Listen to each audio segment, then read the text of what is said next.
Bapa, Kau setia.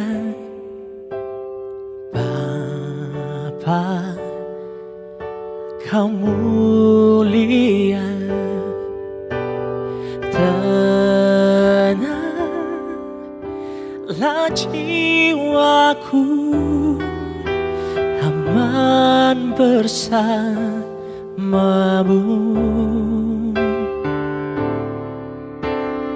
Lebih dari harta,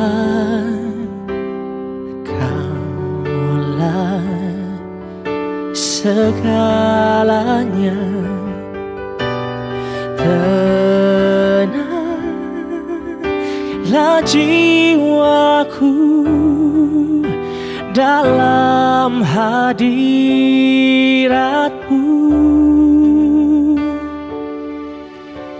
Kau tunjukkan kasih setiamu. Kau menyediakan yang ku perlu. Kau setia, Kau mulia, dulu, sekarang, dan selamanya. Kau tunjukkan kasih setiamu. Kau menyediakan yang ku perlu. Kau setia, Kau mulia, Bapa, Kau setia.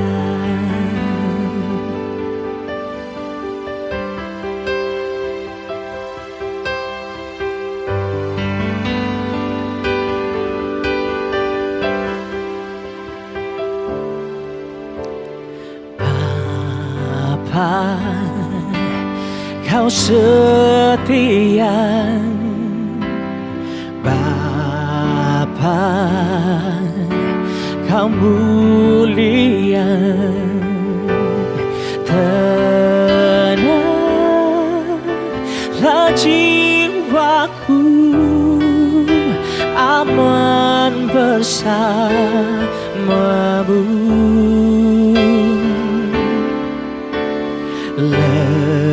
Lebih dari harta, Kaulah segalanya. Tenanglah jiwaku dalam hadirat-Mu.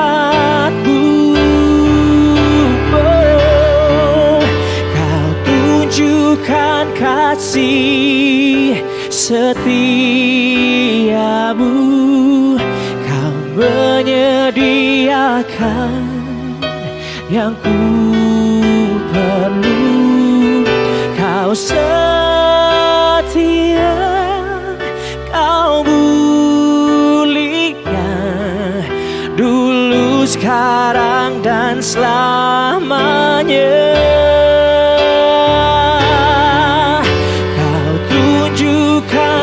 Kasih setiamu. Kau menyediakan yang ku perlu. Kau setia, Kau mulia, Bapa, Kau setia.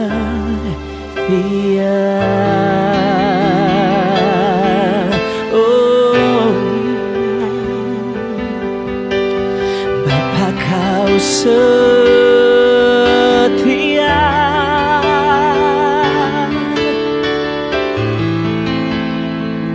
Karena kasih-Mu, karena cinta-Mu,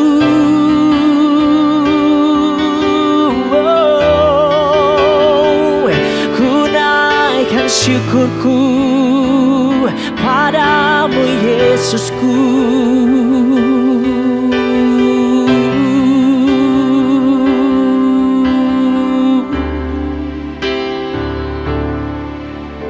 Thank you Jesus.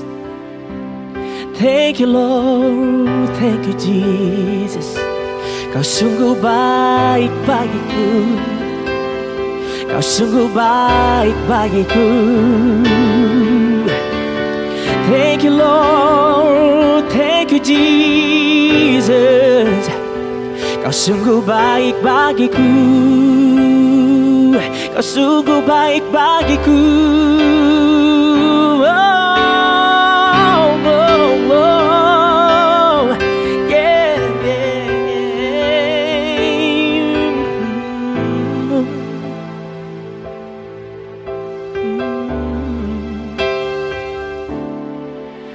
Kau tunjukkan kasih setiamu.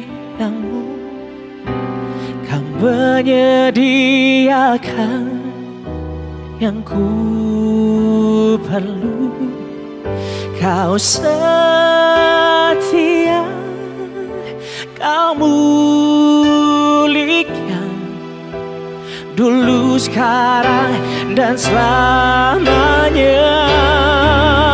Oh, kau tunjukkan kasih setiamu. Kau menyediakan yang ku perlu. Kau setia, kau mulia, Bapa, kau setia.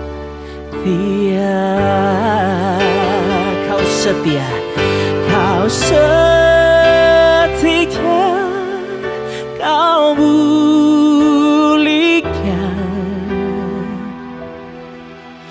Bapa, kau setia.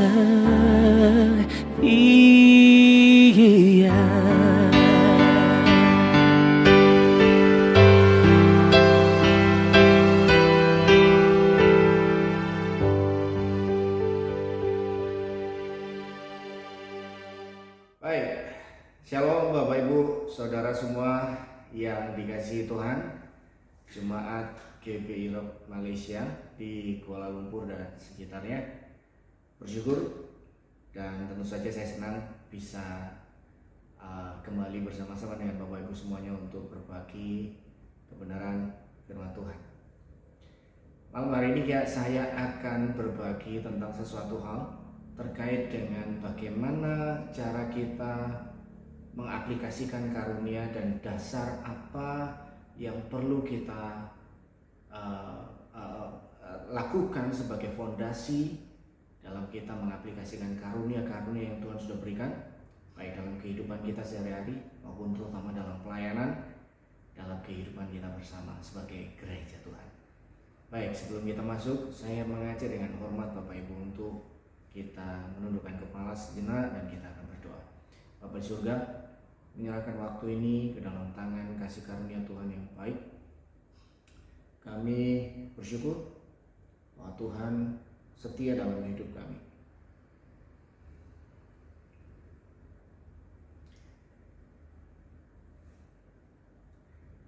Baik, shalom Bapak Ibu semuanya yang dikasihi Tuhan. Bapak Ibu yang terkasih, jemaat GBI Rock Malaysia yang berada di Kuala Lumpur dan sekitarnya. Senang sekali saya berada kembali bersama-sama dengan Bapak Ibu untuk berbagi kebenaran firman Tuhan.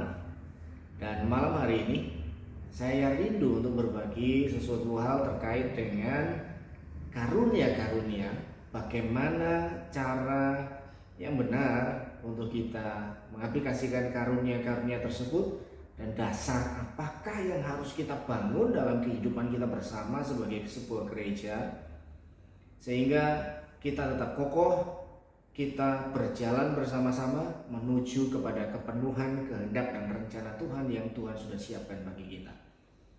Sebelum kita masuk ke sana, saya rindu mengajak Bapak Ibu semuanya untuk berdoa. Bapa di surga, kami bersyukur buat anugerah dan kebaikan-Mu. Malam hari ini kami rindu sekali lagi untuk belajar dan diingatkan, di-remind sekali lagi Tuhan oleh kebenaran firman-Mu. Sehingga dalam kehidupan kami bersama-sama sebagai gereja, kami tetap melakukan kehendak Tuhan, kami hidup seturut dengan kehendak Tuhan, dan kami melayani seturut dengan kehendak-Mu. Engkau saja yang beracara dan Engkau yang berbicara melalui hamba-Mu. Engkau mengurapi setiap kami yang mendengar pada tayangan video pada malam hari ini. Bersyukur di dalam nama Tuhan Yesus Kristus. Amin.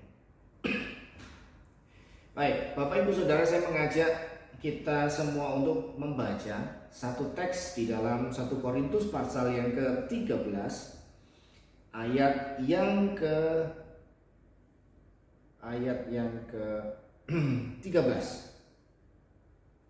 1 Korintus pasal yang ke-13 ayat yang ke-13. Saya akan bacakan untuk kita semua. Ayat ini berkata demikian. Demikianlah tinggal ketiga hal ini, yaitu yang pertama iman, pengharapan, dan yang ketiga adalah kasih. Dan yang paling besar diantaranya ialah kasih.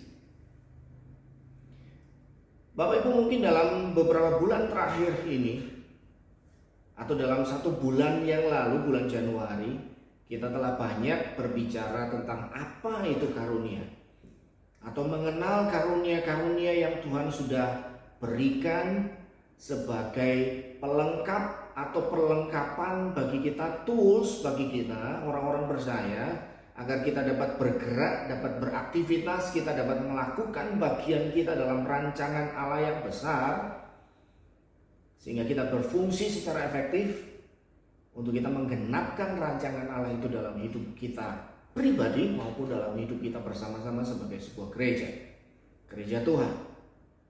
Nah, namun ayat ini memberikan garis batas, memberikan dasar bagi kita tentang bagaimana seharusnya kita mengaplikasikan karunia itu tersebut dalam hidup kita bersama sebagai sebuah gereja. Karena perhatikan begini, di pasal 12 ya, sebelum memasuki perikop ini, di pasal sebelumnya Paulus dengan tegas menyatakan ada rupa-rupa karunia tetapi satu roh. Mengapa demikian?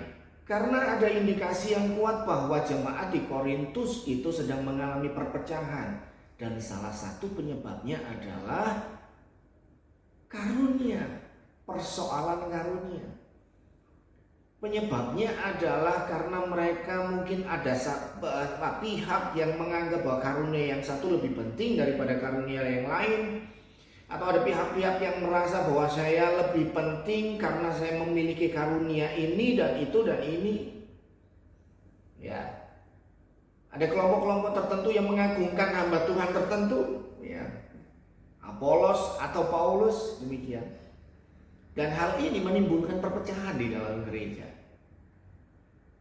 Jadi sekali lagi, bukan karunianya yang terpenting, tetapi bagaimana cara kita memandang dan mengaplikasikan karunia itu sendiri dalam hidup kita bersama sebagai sebuah gereja. Karena jika satu tubuh namun kita terpecah-pecah, tentu saja sia-sia. Dan tidak akan ada satu pekerjaan pun yang akan selesai dengan baik dan sempurna sebagaimana yang Allah rancangkan dari sejak semula. Dan oleh sebab itu di pasal yang ke-13 Paulus memberikan fondasi, memberikan boundaries yang ketat terkait dengan segala sesuatu yang kita lakukan bersama-sama sebagai sebuah gereja, yaitu adalah kasih. Dalam hal ini jelas bahwa kasih harus menjadi dasar dari segala sesuatu yang kita kerjakan. Paulus menegaskan kejarlah kasih, tetapi di samping itu kejarlah juga karunia-karunia. Dan di situ juga Paulus di ayat pasal selanjutnya Paulus menegaskan atau mengarahkan jemaat untuk mengejar atau mengupayakan supaya jemaat itu memiliki karunia bernubuat. Nah, kita kembali pada topik pada pembahasan kita bahwa kasih harus menjadi dasar dari segala sesuatu yang kita kerjakan, terlebih dalam konteks ketika kita mengaplikasikan karunia-karunia yang kita miliki di dalam pelayanan kita. Kenapa hal ini penting? Ya, tentu saja penting. Karena hanya dengan melayani didasari dengan kasih yang tulus, baik kepada Tuhan maupun kepada sesama, maka kita akan mampu secara efektif berfungsi dalam peran kita sebagai pribadi-pribadi yang sudah diselamatkan sebagai anggota-anggota tubuh Kristus di dalam gerejanya. Nah, kita akan belajar dari dua tokoh, yaitu Yakobus dan Yohanes. Kenapa dua tokoh ini penting? Karena kalau kita melihat perjalanan mereka, ya, ada hal-hal yang signifikan yang diungkapkan oleh Alkitab terkait dengan dua tokoh ini dan juga hubungannya dengan karunia-karunia atau anggapan-anggapan di dalam sebuah komunitas bahwa yang satu lebih penting daripada yang lain atau yang satu lebih besar daripada yang lain. Nah, kita akan belajar dari dua tokoh ini. Kita akan lihat perjalanan hidup mereka bersama dengan Tuhan, Sang Kasih itu, dan bagaimana mereka berubah dari yang awalnya sibuk untuk mementingkan diri sendiri, tetapi mereka mengakhirinya dengan luar biasa. Mereka mengakhirinya dengan kehidupan yang tanpa mementingkan diri sendiri. Mereka mengakhiri hidup mereka sebagai murid yang sejati di dalam Kristus. Nah, kalau kita baca, Bapak Ibu bisa buka di dalam saya kurang bisa melihat ini. Di dalam Markus pasal yang ketiga ayat yang ke-17. Kalau kita baca di dalam Markus pasal yang ketiga ayat yang ke-17, di situ Yakobus dan Yohanes itu disebut atau diberikan julukan sebagai Boanerges, yang kemudian diterjemahkan artinya adalah anak-anak guru. Ini unik, tetapi tentu saja Yesus punya alasan yang kuat kenapa dia harus menamai mereka atau menyebut mereka dengan Boanerges, yaitu anak-anak guru. Bapak Ibu bisa bayangkan guru atau guntur, sons of thunder, itu seperti apa? Nah, guru atau guntur atau petir itu tentu yang pertama pasti berisik, ya, menimbulkan kekacauan, ketakutan, menggelegar, ya, dan berbagai efek yang negatif tentunya. Nah, tetapi apakah gambaran mereka seperti itu? Nah, kita bisa lihat di dalam beberapa peristiwa yang disampaikan oleh Alkitab. Nah, ini unik. Bapak Ibu harus mengerti bahwa Alkitab jujur dengan dirinya sendiri. Alkitab jujur dengan tokoh-tokohnya. Alkitab menunjukkan kepada kita semua, ya, supaya kita bisa belajar tentunya bahwa mereka ini murid-murid Yesus sendiri yang menghabiskan waktu sepanjang hari selama kurun waktu beberapa tahun bersama-sama dengan Yesus. Ternyata mereka juga memiliki kelemahan, mereka memiliki flaws, mereka memiliki kekurangan-kekurangan, karakteristik yang dalam tanda kutip perlu untuk diperbaiki, ya, sehingga kita bisa belajar dari kehidupan mereka. Nah, beberapa peristiwa yang disampaikan oleh Alkitab terkait dengan Yakobus dan Yohanes ini. Di dalam Lukas pasal yang ke-9 ayat yang ke-51 sampai ayat yang ke-55, ya, kita akan lihat sebentar teks tersebut. Lukas pasal yang ke-9 ayat yang ke-51 sampai ayat yang ke-55. Di dalam teks itu dikatakan bahwa orang Samaria tidak mau menerima. Ayat yang ke-51, ketika hampir genap waktunya Yesus diangkat ke surga, ia mengarahkan pandangannya untuk pergi ke Yerusalem, dan ia mengirim beberapa utusan mendahului dia mereka itu pergi lalu masuk ke suatu desa orang Samaria untuk mempersiapkan segala sesuatu baginya. Ayat yang ke-53.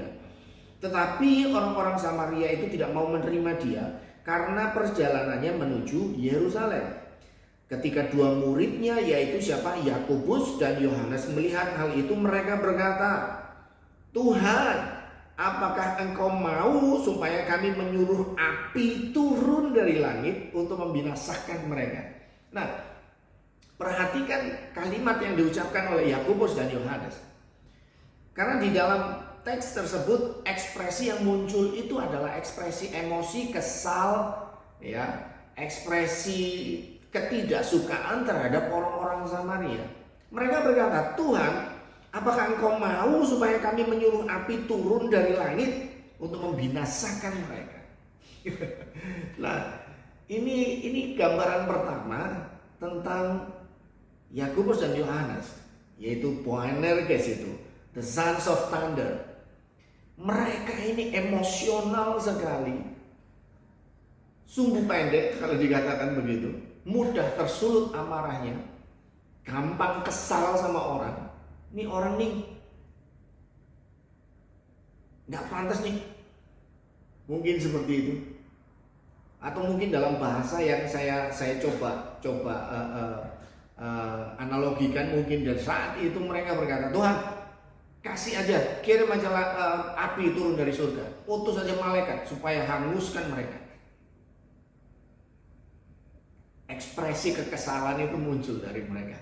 Nah, bayangkan, Bapak Ibu bisa melihat alasan kenapa mereka disebut oleh Boanerges oleh Yesus. Kenapa Yesus harus menyebut mereka dengan sebutan Boanerges? Dua orang ini emosional sekali, gampang tersulut emosinya. Ya, itu yang pertama. Lalu kemudian yang kedua, di dalam Markus pasal yang ke-9 ayat yang ke-33 sampai ayat yang ke-34, ada satu peristiwa yang lain yang menggambarkan tentang Yakobus dan Yohanes ini. Demikian peristiwa itu. Kemudian tibalah Yesus dan murid-muridnya di Kapernaum. Ketika Yesus sudah di rumah, ia bertanya kepada murid-muridnya, "Apa yang kamu perbincangkan tadi di tengah jalan?" Tetapi mereka diam, sebab di tengah jalan tadi mereka mempertengkarkan. Bayangkan, mempertengkarkan siapa yang terbesar di antara mereka. Dan Bapak Ibu tahu siapa pemicunya? Yakobus dan Yohanes. Mereka ini ambisius, mereka ini tipikal orang yang suka pengen lebih baik daripada orang lain, tampil lebih baik atau dianggap lebih baik. Atau bisa dikatakan Yakobus dan Yohanes ini kelihatan mereka egois sekali. Mereka selalu pengen lebih daripada orang lain. Ya, ini gambaran. Mereka mempertengkarkan, bukan sekedar berdiskusi loh ya, tetapi jelas Alkitab menyatakan mempertengkarkan. Berarti dalam perjalanan itu mereka berantem tentang siapa yang lebih besar di antara mereka. Mungkin Petrus berkata, hormati gua dong, gua berjalan di atas air." Mungkin Yakobus, Yohanes kemudian menyanggah pernyataan itu. "Lu kan ketenggelam bro." Mungkin begitu bayangan saya, analogi saya dalam percakapan itu. Terus mereka mungkin bertengkar, mereka beradu mulut dan lain sebagainya. Ya, tetapi perhatikan sekali lagi, ya, bahwa Yakobus dan Yohanes nampak sekali sebagai orang-orang yang egois. Nah, apalagi di dalam Matius pasal yang di Markus pasal yang ke-10 ayat yang ke-35 sampai ayat yang ke-37 ada satu peristiwa unik lagi. Markus pasal yang ke-10 ayat yang ke-35 sampai ayat yang ke-37, atau kita baca dari ayat 35 saja. Lalu Yakobus dan Yohanes, anak-anak Zebedeus, mendekati Yesus dan berkata kepadanya, "Guru, kami harap supaya engkau kiranya mengabulkan suatu permintaan kami." Jawabnya kepada mereka, apa yang kamu kehendaki aku perbuat bagimu? Lalu kata mereka, perkenankanlah kami duduk dalam kemuliaanmu kelak, yang seorang lagi di sebelah kananmu dan yang seorang di sebelah kirimu. Nah, hal ini sebetulnya permintaan mereka ini dipicu oleh, kalau kita baca perikop sebelumnya, di situ Yesus menjelaskan kepada mereka, kepada 12 muridnya, bahwa telah tiba saatnya atau sudah dekat waktunya dia akan meninggalkan mereka. Yesus berkata bahwa imam-imam dan ahli Taurat, mereka akan menjatuhi dia, yang dimaksud adalah Yesus, dengan hukuman mati. Mereka akan menyerahkan dia kepada bangsa-bangsa yang tidak mengenal Allah, dan ia akan diolok-olokkan, diludahi, disesat dan dibunuh, dan sesudah 3 hari ia akan bangkit. Ayat yang ke-33 dan 34. Nah, apa respon dari Yakobus dan Yohanes? Perhatikan, Bapak Ibu, Yesus di sini ada indikasi Yesus sedang menyampaikan kepada mereka, guys, dalam bahasa analogi sekali lagi, guys, gua udah mau pergi ninggalin kalian.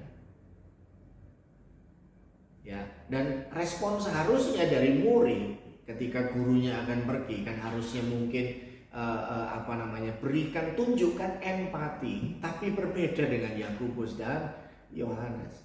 Bukannya menunjukkan empati, tetapi mereka malah meminta sesuatu yang di luar nalar atau pikiran. Mereka meminta supaya kelak mereka diberikan tempat untuk duduk bersama-sama dengan Yesus dalam kemuliaan. Dalam kemuliaan, mereka ingin posisi, Bapak Ibu. Bukan saja di bumi mereka ingin posisi itu, tapi mereka menginginkannya juga ketika mereka ada di dalam kemuliaan, atau dalam tanda kutip jelas arahnya di surga. Mereka menginginkan posisi juga di surga. Nah, tetapi tidak cukup dengan itu saja, karena di dalam Matius pasal yang ke-10 ayat yang ke-17 sampai 21 yang menceritakan sebetulnya perikop atau peristiwa yang sama terkait dengan hal ini di dalam Markus pasal 10 ini. Tetapi di dalam Matius pasal 10 dicatat bahwa bukan hanya mereka yang meminta, tetapi mereka, Yakobus dan Yohanes, mengikut sertakan ibunya untuk juga meminta kepada Yesus terkait permintaan yang sama, supaya mereka bisa dapat posisi di surga dalam kemuliaan bersama-sama dengan Yesus. Nah, bayangan saya membayangkan, mungkin Yakobus dan Yohanes berpikir bahwa kalau saya mungkin ditolak, kalau kita ditolak, tapi kalau mama saya yang minta, Yesus pasti tidak bisa tolak. Ya, kita semua tahu the power of emak-emak. Amin. Kalau nawar harus sampai jadi. Ya toh, kalau ingin sesuatu begitu gigihnya minta ampun. Ya, mungkin mereka berpikir begitu, mama saya ini gigih, ibu kita ini gigih. Yuk kita suruh dia untuk minta juga kepada Yesus. Mungkin mereka berpikir demikian, sehingga Yesus tidak mau mengatakan ya atau mengabulkan permintaan mereka. Nah, respon Yesus juga tetap sama. Karena di situ Yesus berkata bahwa kamu tidak tahu apa yang kamu minta. Nah, dari 4 peristiwa ini, ya, kita mendapatkan gambaran sederhana sekilas tentang Yakobus dan Yohanes. Betapa mereka ini adalah orang-orang yang memang mementingkan diri sendiri. Mereka adalah orang yang egois, ambisius, kurang empati, ya, dan punya kecenderungan untuk selalu menimbulkan perpecahan, pertengkaran di antara mereka sendiri atau teman-teman sepelayanan. Nah, hal ini seharusnya tidak terjadi, karena dalam perjalanan mereka bersama dengan Yesus, ya, dalam pelayanan mereka dengan Yesus, kita akan melihat betapa hidup mereka diubah, karakter mereka diubah, dengan luar biasa. Perjumpaan mereka dengan Yesus dan perjalanan realita demi realita, perjalanan hari demi hari yang mereka alami bersama dengan Yesus itu mengubah mereka berdua. Karena apa? Yakobus pada akhir hidupnya dikenal sebagai rasul pertama, murid Yesus yang pertama martir atau mati dengan cara dipenggal. Dia memberikan hidupnya sebagai seorang martir yang pertama kepada Tuhan. Bagaimana dengan Yohanes? Kita semua tahu bahwa Yohanes meninggal dalam usia yang tua. Karena pada usia senja ketika Yohanes sudah memasuki usia yang senja, dia harus diasingkan di Pulau Patmos, sebuah pulau terpencil, tidak ada satu orang pun di sana. Ya, dan di sanalah dia menulis ketiga kitab yang luar biasa, yaitu surat Yohanes, lalu surat kepada jemaat 1, 2, dan 3 Yohanes, dan yang ketiga adalah surat atau kitab Wahyu. Dan Yohanes saat ini juga sampai hari ini dikenal sebagai rasul kasih. Karena apa? Di dalam suratnya kepada jemaat berulang kali, tercatat puluhan kali, Yohanes menyebut istilah kasih. Bahkan salah satu pernyataan yang paling signifikan dalam kitab tersebut ketika dia menyatakan bahwa Allah adalah kasih. God is love. Kemudian dalam kitab Yohanes juga, di penghujung kitab Yohanes, kalau kita melihat di bagian akhir dari kitab Yohanes, beberapa kali dia menyebut dirinya sendiri sebagai murid yang paling dikasihinya, atau murid yang paling dikasihi oleh Yesus. Nah, Bapak Ibu, apa yang kita bisa pelajari dari hal ini? Betapa seringkali karunia tanpa didasari dengan karakter yang baik tentu akan merusak. Akan ada pertikaian, akan ada pertengkaran. Ya, mungkin satu pihak mempertengkarkan siapa yang lebih besar dari antara yang lain, atau siapa yang lebih penting dari antara yang lain, oleh karena karunia yang diberikan oleh Allah dalam hidup kita. Tetapi hidup kita perlu bertumbuh ke arah kasih Kristus. Kita perlu mengalami realita demi realita, pengalaman perjalanan dengan Kristus, Sang Kasih itu sendiri. Sehingga kita bukan hanya melayani dengan kasih, tetapi hidup kita ditransformasi, diubah sedemikian rupa oleh kasih Kristus. Pemahaman dan pengenalan kita akan kasih Kristus tentu saja akan menjadi dasar yang kuat untuk kita menilai diri kita, untuk kita dapat melihat diri kita sebagaimana yang seharusnya terjadi, sebagaimana yang Tuhan lihat dari kita. Sebagaimana Yakobus dan Yohanes dalam hidup mereka, dalam perjalanan dan pengalaman dengan Kristus, Sang Kasih itu sendiri, mereka diubah dari yang ambisius, dari yang egois, dari yang kurang empati, dari yang emosional atau sumbu pendek, menjadi pribadi-pribadi yang benar-benar tulus, setia, tidak hitung-hitungan dengan Tuhan, berani mempertaruhkan nyawanya sekalipun bagi Tuhan. Yakobus rela untuk mati bagi Tuhan sebagai martir. Yohanes memberikan hidupnya, rela untuk tinggal di pulau terpencil sendirian dan menghabiskan sisa hidupnya di sana hanya bersama dengan Tuhan. Jika bukan karena kasih, jika bukan karena pengalaman dan perjalanan mereka bersama dengan Sang Kasih, tentu mereka tidak akan seperti itu. mereka akan tetap menjadi pribadi yang sama, yaitu pribadi yang emosional, egois, ambisius, dan kurang empati. Mari sekali lagi dari sini kita dapat belajar bahwa bangun diri kita di dalam kasih Kristus.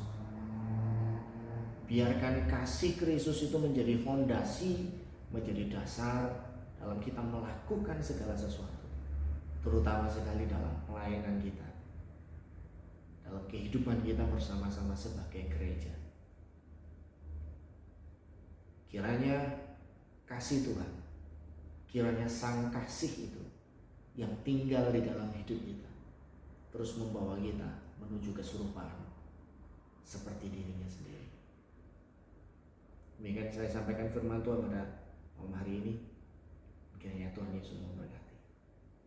Terima kasih. Shalom.